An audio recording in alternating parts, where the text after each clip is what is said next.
Καλησπέρα. Είχαμε ένα τεχνικό πρόβλημα με το προηγούμενο podcast που πήγαμε να ανεβάσουμε και το προηγούμενο podcast θα είχε ανέβει κανονικά και θα είχε σχέση με τα προβλήματα του κόσμου, της Ελλάδας γενικότερα κτλ. Τα τέμπη και με τους πολέμους και την αύξηση τιμών. Όσον αφορά τα τέμπη, Μητσοτάκης.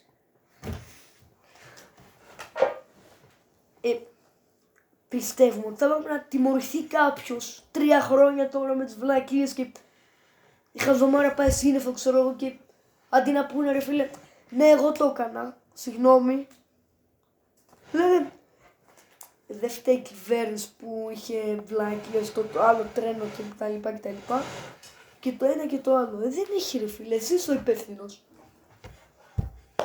Ρε παιδί μου, δηλαδή κάνεις βλακεία, γιατί την κάνεις την βλακεία και γιατί ρε παιδί μου, γιατί.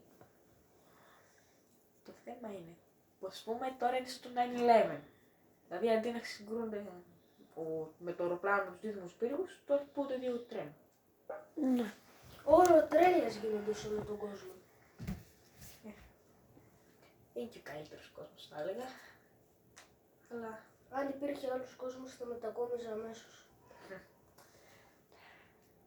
Παρακαλώ μέσα στα σχόλια αν έχουμε, πιστεύετε ότι έχουμε πει κάτι λάθος να μας το πείτε γιατί δεν τα ξέρουμε κιόλα. και πείτε μας κι άλλες ιδέες για επόμενα podcast.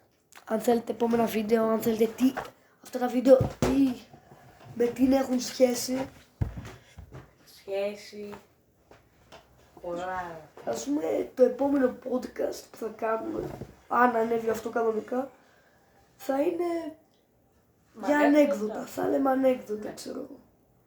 Κάτι ευχάριστο. Κάτι ευχαριστώ. Είπαμε τώρα τα βαριά ή αυτό μπορεί να ανέβει και δεύτερο, να το ξεκινήσουμε αστεία.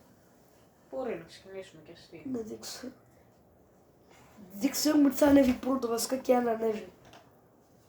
Εγώ πριν λίγες μέρες φοβόμουν να μην έρθει ο πόλεμος εδώ. Ναι, είναι λίγο λυπηρό. Όσον αναφορά τον πόλεμο πλέον στη Μέση Ανατολή, η Αμερική με το Ισραήλ βομβάρδισαν, έστειλαν ντρόουν και πυράβλους στο Ιράν, χτύπησαν και υπήρχαν Έλληνες εκεί στο Ντουμπάι. Πολλοί Έλληνες. Και αυτό το Ιράν μετά ήθελε να εκδικηθεί και έστειλε drone στην πιο κοντινή αμερικάνικη και αγγλική βάση στην Κύπρο. Τα αναχέτησαν 4 ελληνικά F-16 και η Ελλάδα έχει περικυκλώσει για καλό σκοπό την Κύπρο με φρεγάτες. Αυτά. Και εγώ στεναχωριέμαι για τα παιδιά που ζουν εκεί πέρα. Ναι, όντως είναι λίγο λυπηρό. Δεν γίνεται Γάζα, Παλαιστίνη, ξέρω εγώ. Σχολείο. Πέφτει καμιά ρουκέτα, φοβούνται αυτοί τώρα. Δεν ξέρω τώρα που μιλάμε, μπορεί να ακούγονται σιρήνες εκεί.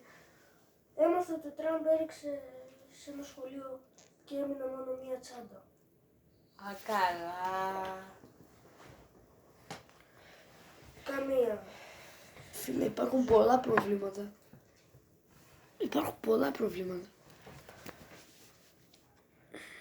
Οκ, και αυτό ήταν το podcast σήμερα. Βασικά για τώρα. Για τώρα. Ναι, για τώρα, δηλαδή κάθε 3 και λίγο κάνουμε καινούριο podcast. Ναι, αυτό.